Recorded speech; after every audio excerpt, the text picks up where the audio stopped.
Welcome to Inside the Pressure Cooker, where cooks and chefs share their stories of life inside the kitchen. Literally, the entirety of this book spans over like 2 or 3 years. It's like, I don't think there's an age, like, I don't think there's a number of years that you have to be in order to write one. Like, if you feel like you have a story from your life, like, it could be a story about your childhood or something. Like, I don't think that it matters what age you are. Everyone has something to say as long as you're recognizing. I think it'd be different if I came into this like, okay, like I wrote this at 23, look at me, I'm so great, and everyone learned from me. I'm like, no, I'm recounting stories and real life situations that happened at my very first leadership job, and so I'm just gonna tell my story. Man, so writing a book at the age of 23, well, not writing it at 23, but publishing it at the age of 23, I can tell you one thing. I don't know if you wanted to read my book at 23, but she's got such relatable experiences and she does a fantastic job. And make sure you head over to our website, ladylinecook.com, and there's a tab there. It's called Buy the Book. Buy it, help support fellow chefs, and read it. It's an easy read. It's very relatable, and I enjoyed it quite a bit. I'm sure you will too. So we got the Lady Line Cook here. So 30-second elevator pitch. Who are you, chef? All right, my name is Hanalei Souza, but I feel like most people know me as Lady Line Cook on Instagram. I am a sous chef in real life, and on the side, I make funny videos about working in a kitchen, and I just talk about kitchen life. I also published a kitchen memoir last year, which just talks about my experience working in both kitchens and also a couple chapters on my experience in the ski industry. But the overall theme of the book is like me learning leadership in these different workplaces. The title is Nice Work Boys, because I was always the only woman at my workplace, and people would always say nice work boys, and that was just like the theme of my life. But the book is really for everyone, especially young leaders in kitchens and in other workplaces. So yeah, that's me. Right? No, yeah, and I read through the book as well, and you're right. It's when it comes to leadership, um, eh, everybody has their own obstacles that they've kind of have to Yeah, kind of overcome and their challenges, but there's also so much of it is universal yeah, and that's to what a I lot kind of of talk people. about. Where I feel like I in that when I had that conversation in the book about with the other young guy. This was in the ski resort. I know if you read that chapter. I think it was chapter 4 or 5. Um, Yep. but yeah, where we talk about like he was having struggles too, or like people weren't listening to him, and he was like, "Oh, this is so hard," and I was just like, oh, "Okay, so it's not sexism. It's not because I'm a woman. They're not listening to me. Like literally, people just don't like to do what what they're told." So I that was kind of like a big learning experience for me at that ski resort job when I was 21 and trying to lead this department of 30 men and me. So yeah. Yeah. No, it's always interesting that transition from and they say it too, and you've experienced this, so you can testify to it. But the hardest transition is going from just a line level position, into any kind of Oh leadership yeah. role. Because at that point, people that you were buddy buddy with, now all of a sudden they they've got a problem with you, and they're going to look for buttons to push. And, hey, you know what? How far can I go with this? And they are going to test you.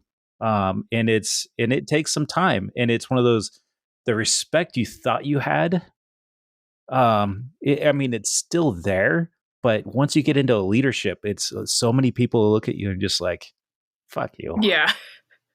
Yeah, I think the biggest transition for me was you're not just responsible for your own job, you're responsible for other people's jobs. And if they screw up, that's on you. That was the biggest, hardest transition for me. No, I understand that completely. And I mean, you also kind of talk about a little bit of burnout, and I don't remember if that was in your book or on your website. Yeah.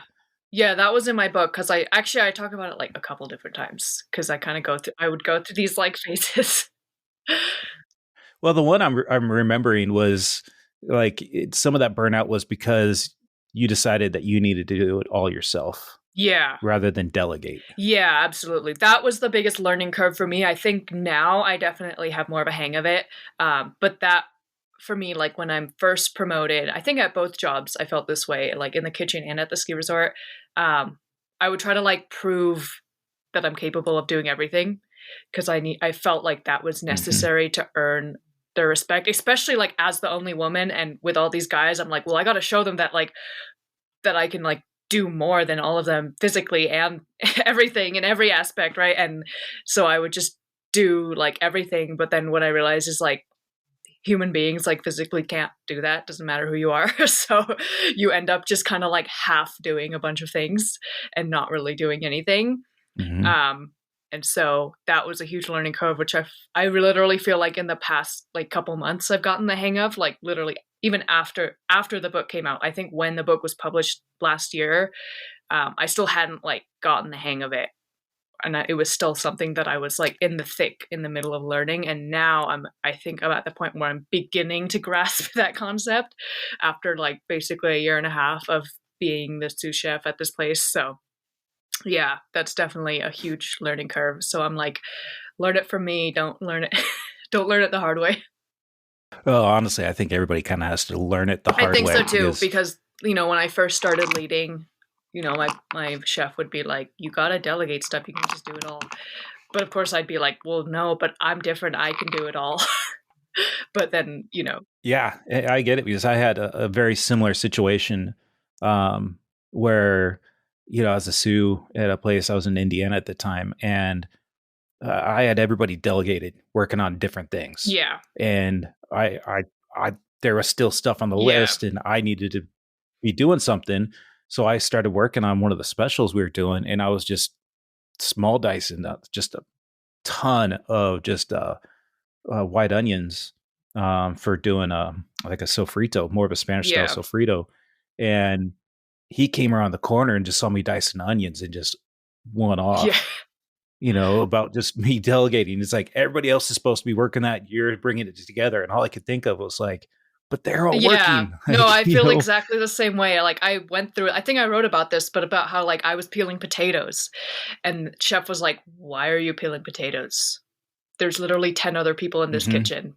And I'm just like, I feel bad. It was like this power complex of like, I'm not asking someone else to peel my potatoes for my station that I'm going to work tonight. Like, but then right. I've learned that like these people want hours, and they want to feel like they're helping out, and they happily peel my potatoes like before I even come into my night shift. So Right. Yeah. No, because it's that y- you in the beginning, you probably feel like you were pawning work yeah, off, absolutely. Yeah, right? that's how I felt. Yeah. No, I understand that.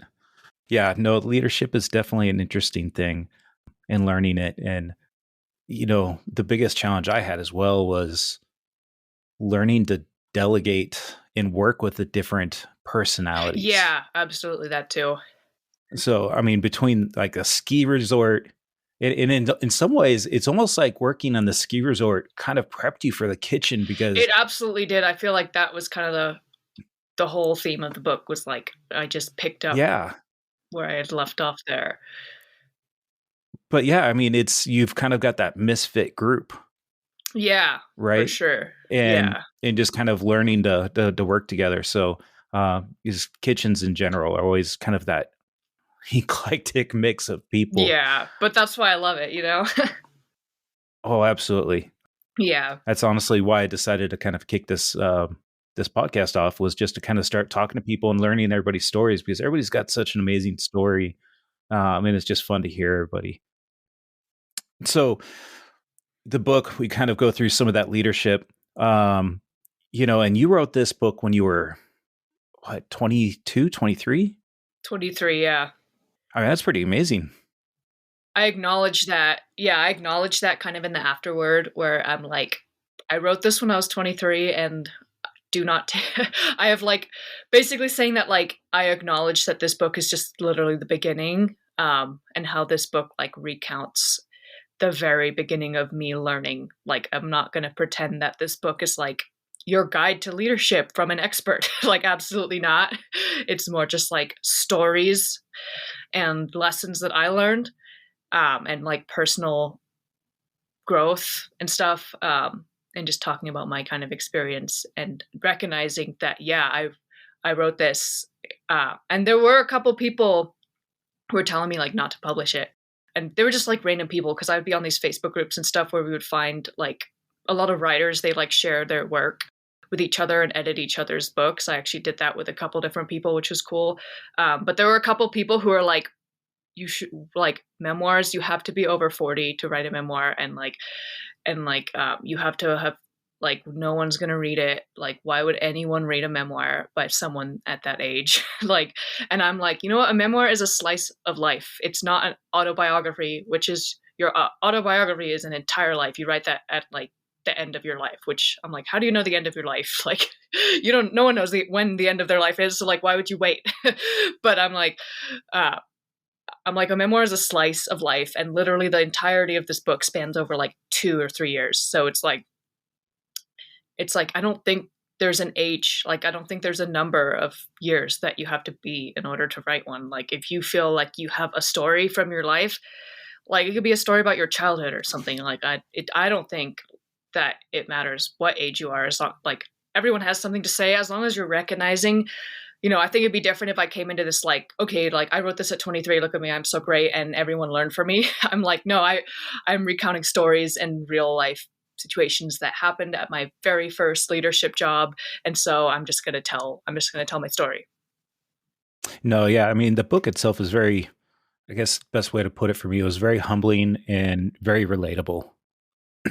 So, and I mean, think you're spot on. I mean, it's a slice of time, and for me, the impressive part is, man, at 23, I barely knew what I was doing. I knew I was cooking, and I was, but when it came to anything else, like the concept of like writing a book, oh no way. I was too busy just making a lot of mistakes. Yeah, well, I feel like that was me too. Like, I was still making a lot of mistakes and like figuring out. Like, I think back to like where I was at the end of that book time wise, which was like the end of the book ends, I think September 2020 is like the last chapter like in my life when it's happening. And I was like, man, I thought I had like learned how to lead. And I'm like, I didn't know anything. But at least I recognized that in the book of like, oh, this book is just the beginning. But I'm like, I could write another book of all the things that I've learned since then. So it's like, yeah, it's, I don't know. It's really cool though. I think it is universal though, and I did want it to be relatable to people of that age. Like, a lot of people, especially a lot of my following, they're all like in their 20s and early 30s. That's kind of my biggest age group. And so I feel like they would rather listen to someone who's like still in the thick of it, and still processing like what they're actively still going and learning or going through and learning. Absolutely, yeah, that makes sense. Yeah. So, what's next for you then? I mean, you got another book in the queue, or I I don't. know I know you it's love to funny write. because I thought I would like right away, but I don't think I've written a single word since it came out last year. But I don't know. I feel like I'm kind of still mainly focusing on like marketing that book and trying to get that out into the world still. Well, it is out in the world, but just trying to like get it into more people's hands. So I haven't like done any writing since then. I think my creative outlet has turned into more videos. So I'm making a ton of videos now. That's kind of my main creative outlet. I feel like you go through seasons of life. I feel like you have a capacity for creativity, and I'm not going to be here doing like everything at once. So I'm like, okay, last year my focus was the book and that was my thing. And this year I'm focusing on videos. So it's like, it's a different creative outlet. Yeah, no, I love the videos that you post too on your Instagram page. Yeah, the last one you put up with the printer, you started it. It was so funny. I could hear the kitchen printer, and it I was know, like, right? oh man, yeah. I But it's it universal. still haunts me. Yes. I just will never forget. Like, there's times going home after just busy nights, and just laying there and just hearing the printer in my I head know, right? and just unable to sleep because all I could hear was just like there's that thing just clicking off, and I was just like, Yeah. anyone that hasn't followed you needs to be following you as well. There's a lot of great videos in there that are fun, relatable, um, and it's just I like how you kind of poke fun at it's just I don't know some of the Just the stigmas and everyday or the everyday yeah, the the everyday things everyday that all stuff. line cooks go through. Yeah. That's kind of, I mean, that's what it says on my bio. It's like poking fun of our crazy life as cooks. And I'm just like, that's what I do. I just poke fun of us, but I'm like, I'm not poking fun of anyone in particular. I'm just poking fun of us. All of us. Oh, we've all made the same mistakes. We've all Yeah, done the same things. exactly. Um, so we all don't have the ability to put that into words or any other creative form though at times. So I think you capture that pretty well. Yeah. It's fun too, because it's like it'll happen at work. Like every video I make is like inspired by work. So it's like something will happen and then I'll like make a funny video about it and then like all these people have been through exactly the same thing. I'm gonna jump into your Lady Line Cook website here, and one of your more recent posts here was 25 things I've learned in 25 years, Yeah. and you've got a couple. Obviously, you've got 25 bullet points here, but in a lot of them, I get. In trust me, I'm 45 now, and one of these you've got on here is goals change, and Yeah. That's a it huge is one. 100% okay. As you grow and as you learn, and it's okay if the door closes or Yeah. if Yeah. your perspective changes, right? So Absolutely. it's not defeat, it's growth.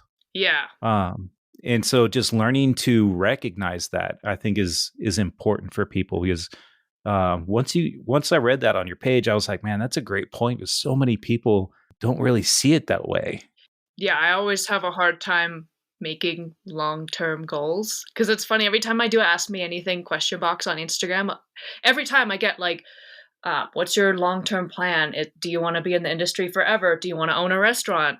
All these stuff. And I always answer those as like seasons of life change. Like I think I did one the other day where I was like, 5 years ago, I didn't even work at restaurants. I cooked at home and I literally thought, I don't want to cook for a living because then I'm going to hate it. And so I'm never going to cook for a living. That was me 5 years ago. And now I'm like, I could say that 5 years from now, I want to own a restaurant. Like that's not completely out of the books. Like that could happen. I see that maybe happening, but I'm also like, you know, you never know what your goals and aspirations are going to be in 5 years. Like all that matters is that you have them and you're progressing in different ways, you know?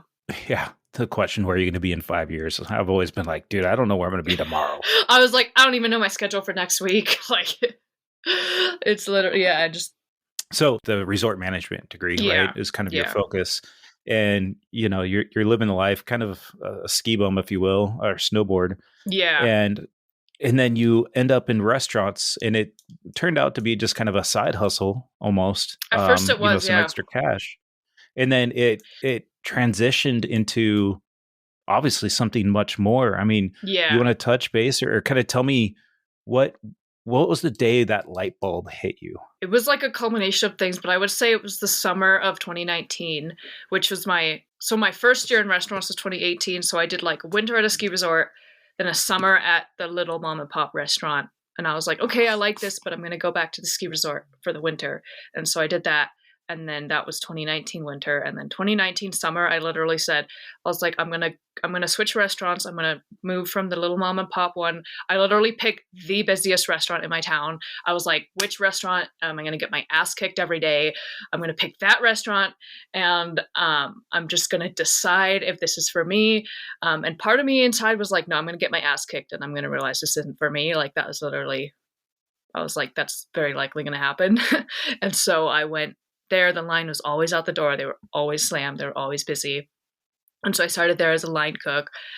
Um, and I was like, this summer I need to decide if I'm going to stay here for the winter or if I'm going to go back to, and I was actually pretty sure that I was going to go back to the ski resort. I remember saying that. I was like, yeah, I'm going to work here for the summer and then I'm going to go back to the ski resort.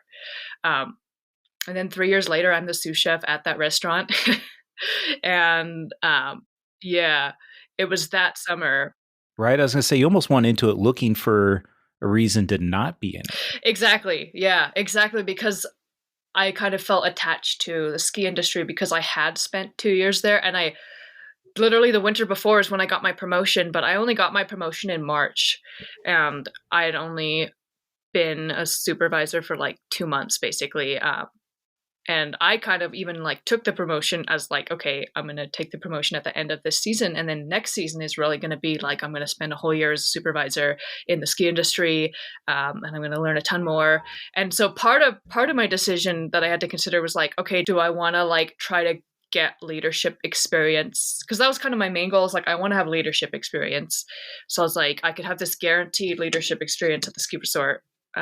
Or I could stay at the kitchen and hope that it happens. And I definitely saw potential at this place that I was working at. And then so that summer, I basically just got my ass kicked for an entire summer. And then at the end, I was like, I see potential. Like I see opportunity to lead. I see opportunity to continue learning. Now I'm the sous chef there. So I guess that did happen. Let me ask you this. You took your different path, right? You were looking for a reason not Yeah. to be in the industry, and you got bit by the bug, right? Yeah. And I know, right? you quickly learned that it was kind of part of your DNA. Yeah. It is there's something about restaurants and people that thrive in restaurants and crave restaurants like you do, that to a normal person, you look at them and you're like, what is wrong with you? Yeah. Like, why, what about that is appealing? And I get it, it's everything, right? And the most people, it's like there's nothing about that excites me, whether it's the hours, the pay, the sacrifice, I just the intensity, and in so many ways a very thankless job. Yeah. um but it's one of those, once you're in it, you can't get out, because it's just, you don't want to. Yeah. um And but so you're kind of growing, obviously, and now you're a sous. Really, your next step would be whether it's an exec sous or an exec, or leading your own kitchen Yeah. somewhere else from where you're at. Has imposter syndrome ever kind of kicked into you, where, because I know a lot of people think that to be a chef, you have to go to a culinary school and you have to go like these French. There's like a specific path you're supposed to take, but there really isn't a path. So is that something you've ever fought with? Oh yeah. I mean, you see my bio, it says case study for imposter syndrome because I do talk about it a lot too on my page, but I feel like it's gotten better in the past year, but I think the worst times for me was when I first got promoted at the ski resort job. I was just like, I should not be doing this. I was the youngest. I was the only woman. I was like diversity hire. They obviously only picked me because of that. Like, I definitely am not supposed to be here. And then I talk about this in my book too, where I had this whole moment where my boss like sat me down and was like, no, we picked you because you're the right person for this job. It has nothing to do with any of that. And then again, when I first started leading at my kitchen where I'm the sous chef now. So I got promoted last month, so this is pretty recent, but I started having sous chef duties about a year and a half before that. The way they kind of work is they kind of like slowly ease me into the role, and then I had to spend a year like leading and basically pretending I was the sous chef for about a year, and learning to gain those people's respect without a title. And I would get hourly pay raises, so it was still pretty fair. Um, but like the hardest part was like learning to lead people without a title, because I think a lot of people kind of depend on their title and are kind of like, you have to listen to me because I'm your boss and there will be consequences if you don't. Versus I had to earn that like organic, genuine respect from people where it's like, okay, I know that I don't have a title, but like, you know, chef was giving me all these responsibilities and saying like, okay, now you're responsible for training people, you're responsible for making sure that the food goes out right. If you see something wrong, you have to call them out and all this stuff. When there was never this big announcement of like, all right, everyone listen to Hanalei, she's in charge. There was never that, ever. Even when I got promoted last month, there was not that. But honestly, the promotion last month was like so natural, and like nothing really changed, besides my pay structure and getting some benefits. But in terms of my actual day-to-day job, I'm like, nothing really changed that much. Like there are a couple subtle changes, but like everything else pretty much stayed the same because I'd spent a year easing into this role. But I went through like a year, basically like all of 2021 and like the beginning of this year was like, I was like in the weeds with imposter syndrome. Like I would literally be like, and I would post about it too, which was cool because I got to see like other people being like, yo, you're not alone. Like we all feel this way. But I would feel like I had no business being in charge of the biggest and busiest restaurant kitchen in my town, like a zero business doing that. Like I had no training. I'd barely been working there like I think I'd been working there like a year and a half when I kind of started this process of becoming sous chef. And I was kind of like, why did they pick me? Or like my biggest thought was like, the only reason they picked me is because I just show up. And I was in the right place at the right time. And I kept showing up, and I'm not even that good at this, like, but I'm the only one who was willing to step up because I feel like the other people I worked with were good line cooks, but none of them had interest in leadership. Like some people have been there years and years, but they were just like, I'm a line cook. I'm not interested in leading people. And I was literally the only person who like showed interest. And so I was like, oh, they're picking me because I'm like their only hope. Like, and that was kind of my thought process for like over a year. And I remember this moment where like I had, or I kind of, when I realized that I was in like a decision making role, and they talked to me and they're like, we put you in this position because we trust you to make decisions and to run the kitchen. Like my days off and the executive chef's days off were stacked so that I was the chef when he was gone or when he was on his day off or vacation or whatever. And so like I went through this whole moment where he had to be like, no, like we put you in this role because we trust you to make decisions on your own. And that was kind of like a big aha moment for me because I was like, okay, so I'm not just paid to not think and work tickets. Like I'm okay. Like it's actually kind of scary because I'm like, okay, like I have to like, I'm paid to make decisions now. And a lot of that was learning to like not just make them on my own, but to talk to other managers too, which was another huge learning curve for me. Where it's kind of like, no, like you should definitely be making decisions not in a vacuum, like with use the other managers, use the other cooks, but you, at the end of the day, like you're also making decisions in Yeah. your role. Yeah, You use the collective mind to make the absolutely. educated decisions. Um, Yeah, yeah, I don't even know why this just came up. So this is a good one. Um, Someone had told me this one when it comes to doing like orders, right? yeah, Just whether it's a broadline produce, protein, whatever it happens to be.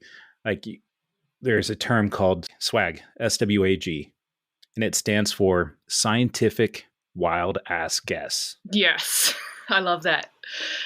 That's And you know, so much of my you've job. yeah, you've got data points that will give you a rough guideline Yeah, to know like, hey, you know what? I've got somewhere between here and here that I need to be in.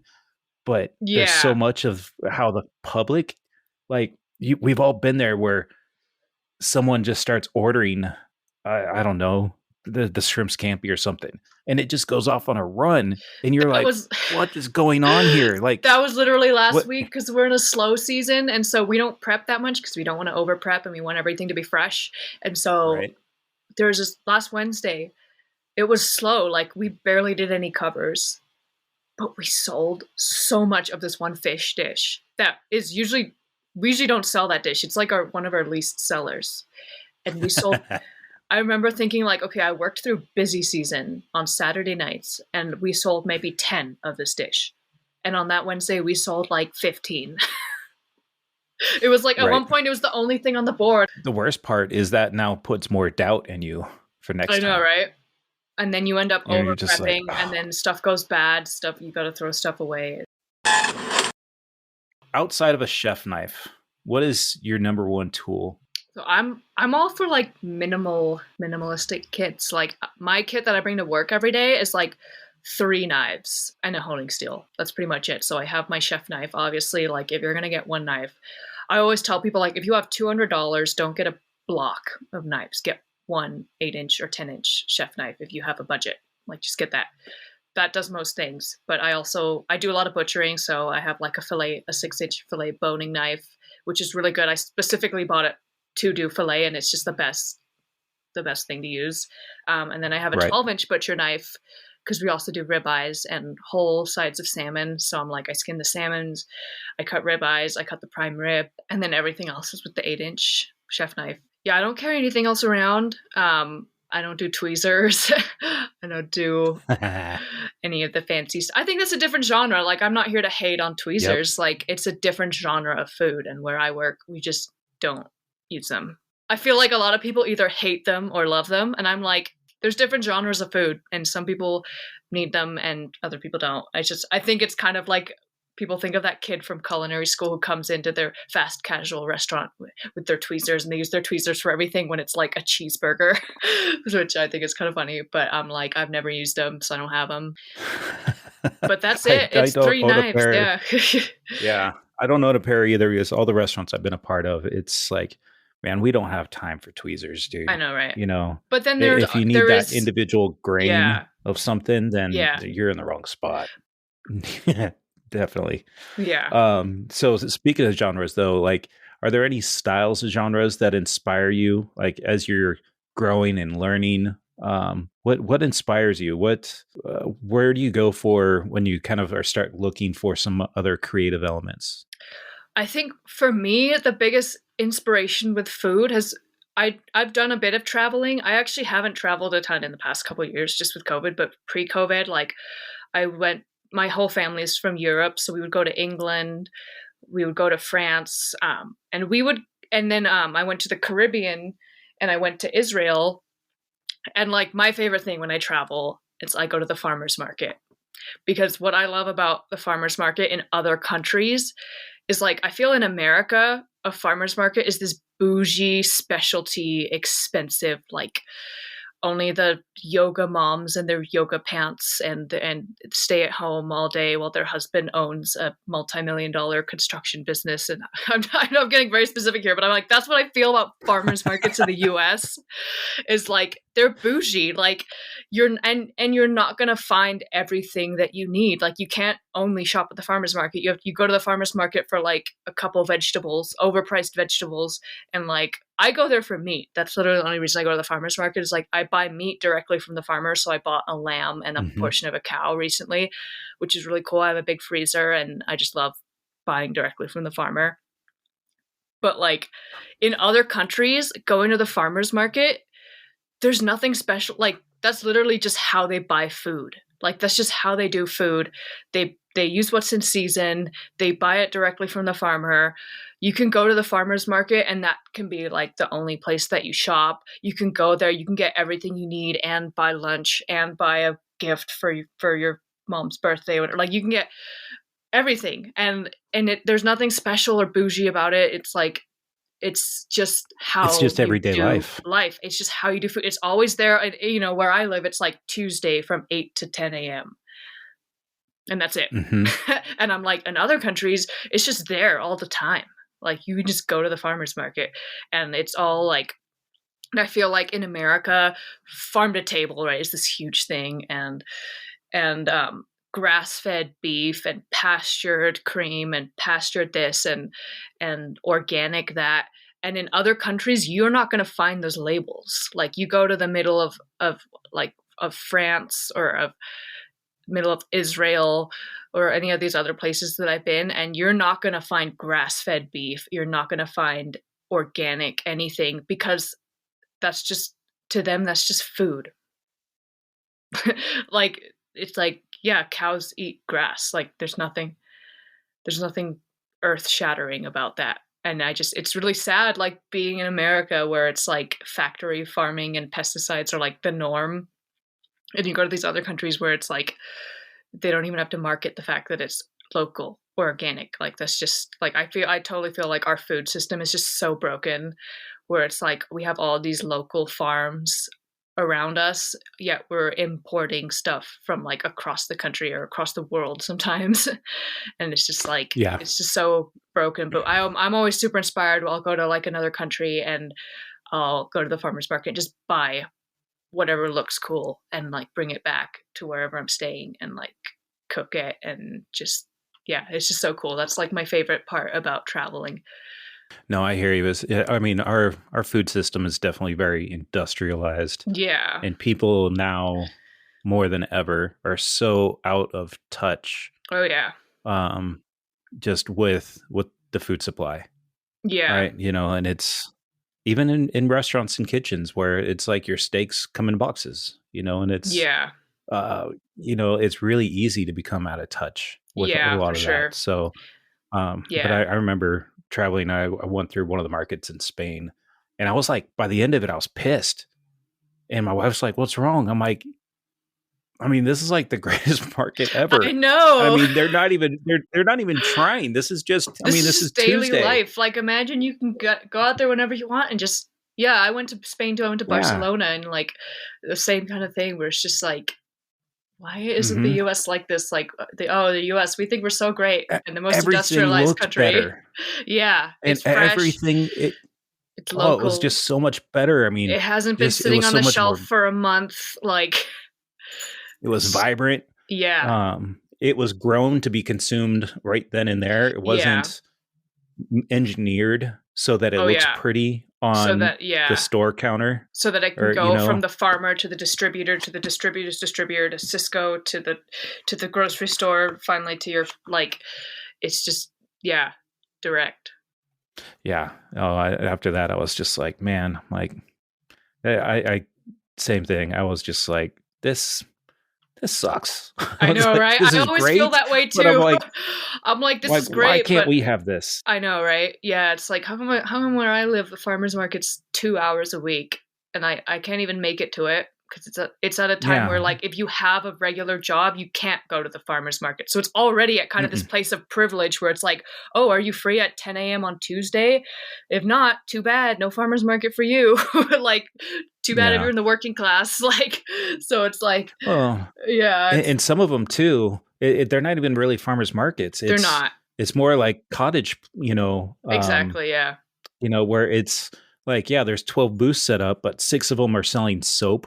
That guy over there is maybe doing honey, Yeah. and you're just like, okay, and that guy's selling some vegetables, but I can tell by the boxes they all came from Mexico. Yeah. It was like he was just reselling stuff. Yeah. And I'm just, and I see that all the time, and I'm just like, man, how far have we gone? Yeah, I know, right? Um, so let's talk about books, right? So outside of your book, what is your go-to book when it comes to the culinary world? Kitchen Confidential. That book inspired mine. And I was going back to that time in 2019 where I was deciding whether I wanted to work in restaurant kitchens or not. I think a turning point for me is I read that book. Um, and then that kind of helped me seal the deal. I know a lot has changed since that book came out, but I think a lot of it is the same. Just the Hmm. overall, like, the things that no one wants to talk about, like, for example, the well done steak thing with the save for well done, and the things that no one wants to talk about. Or, like, I know we talked about fish on Monday, but I feel like that's different because, I mean, for us, I'm like, we get fish on Mondays, so Monday is honestly one of the best Hmm. days. But like, this is in New York in like the year 2000, so it's like things have changed. But I'm like, the things that we don't talk about how, like, Oh yeah, we don't wear those stupid chef hats. Those are just gonna get burnt and whatever. And talking about like, stuff that most chefs would be nervous to talk about because it's kind of like maybe a bit unhygienic or like, the old, ugly, gross steak. Yeah, we're gonna serve it as well done. And it's just like, just all the things. And then the chapter that he spends kind of talking to home cooks about like, you need to buy a good pan, make sure that when you hit someone over the head with a pan, their head is going to be the one that suffers, not the pan or whatever, and like buy a good chef knife and like all this stuff. I really enjoyed that chapter, just kind of giving the inside information about our world and just putting it into words that I feel like all the restaurant cooks think but don't know how to say. Yeah, that was definitely almost like the beginning of a generation, where he started giving those cooks the voice because it came out. I'm trying to think because I mean, the Food Network came out before it a little bit, or right around. I think they were pretty close. And honestly, like the Food Network for me, I absolutely hate that show I and the don't even channel and watch all that it. stuff. And people ask me all the time. I'm like, I don't even know what's on it, I know, right? Same. because it is all just engineered for entertainment. There's Yeah, for sure. nothing. There's nothing about that relates to I know, right? anything that I've ever done in my life. It's funny because I have a whole thing about how I tried out for Hell's Kitchen, but that's another story for another day. It's like, yeah, Yeah. Oh, and I've the stories I've heard from that, like the producers have control on the gas, so they will intentionally like okay. turn off the oven, I'll or have then to they'll talk just to because crank it all the way up. that's funny that that wasn't brought up, but I did an interview with a Hell's Kitchen chef like last week on live, but I have to ask her that because I'm not. Yeah. No, I Yeah, heard about that. Or they'd switch out your salt for sugar. yeah, Um, and it was just like it was all just done because I've seen some of those shows where you know the chefs that are all involved in them, they know what they're doing. yeah, So yeah, it's one of those they have to sabotage them yeah. to actually make Make it TV. entertaining. Yes. Yeah, So, man, I mean, for me, like, there's no way I could handle that because I would just fly off the handle. yeah, but that's what they I, want. I would be one of those chefs that would just fly off and just like, I'm out of here. So, Yeah. um, yeah, I couldn't do that. So, outside of Kitchen Confidential, are there any books that you read to study up on different cuisines and cultures, or um, just food inspirations?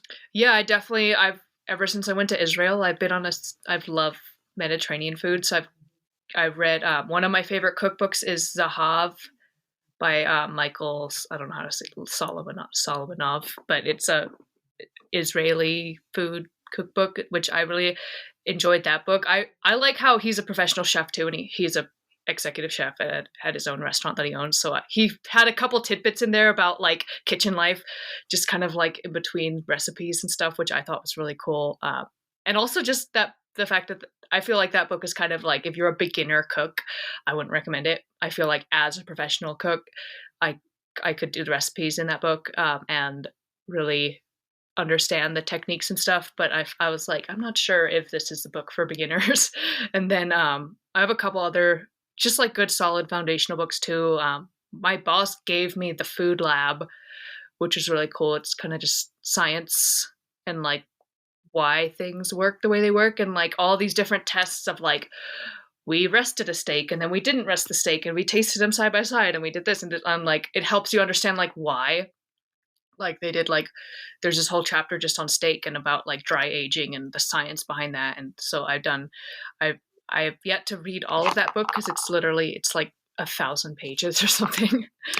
Yeah, But that's definitely a reference book too. yeah, that's definitely I'm not gonna read it cover to cover, but it's kind of like, oh, Hmm. like I want to do this. So I'm gonna look and see if they have anything about that in there. And then what else? And then I do have a couple other recipe books that I've had for like years. I had this like gluten-free, dairy-free, like kind of recipe book written by Danielle Walker, who has like autoimmune diseases. And so she like physically for her life had to avoid certain foods, but I learned a ton. Like I eat all of that stuff now. For a while I didn't, but like now I do, and I still do a ton of recipes from those books just because they're like good food. Like it doesn't matter if it's gluten free or dairy free or and like even when I have to cook for those people who have those allergies, I'm like, yeah, I'm still gonna make this really good food. I get that. I got to look into that one. I'm not familiar with that one. Yeah, I feel like it's definitely not because I got those books like before I was even a professional cook, and definitely her audience is more home cooks. But um, I personally like as a professional cook, like some of the methods and stuff. Like I'm like, okay, like this isn't some like mommy blog. I feel like there's this whole world of like mommy blogs out there, and I feel like she could fall into that category. But I'm like, but the recipes are like legit, and I really like them. So I gotcha. Yeah, there are quite a few of those out there. yeah, I think it's called Pinterest. oh yeah, Website, ladylinecook.com, yeah. all spelled out. Yep, just ladylinecook.com. Yeah. And that's the same as your Instagram handle. Yep, same as And my your handle. book. Yep. And then your book. Yep, it's also on ladylinecook.com. But it's the title is Nice Work Boys by Hanalei Souza. It's available, yeah, everywhere books are sold. But the best place to get it would be ladylinecook.com. I sign it for free if you want. I can put stickers in there too. So that's the best place to get it. And thanks for listening to this episode of Inside the Pressure Cooker. If you haven't already, please subscribe to the show and leave us a comment. We'd love to hear from you on how we're doing. And lastly, if you'd like to be on the show, go to insidethepressurecooker.com and fill out the form. It'll tell me a little bit about you, some of your story, and how it applies to the show. We'd love to hear from you and love to have you on the show.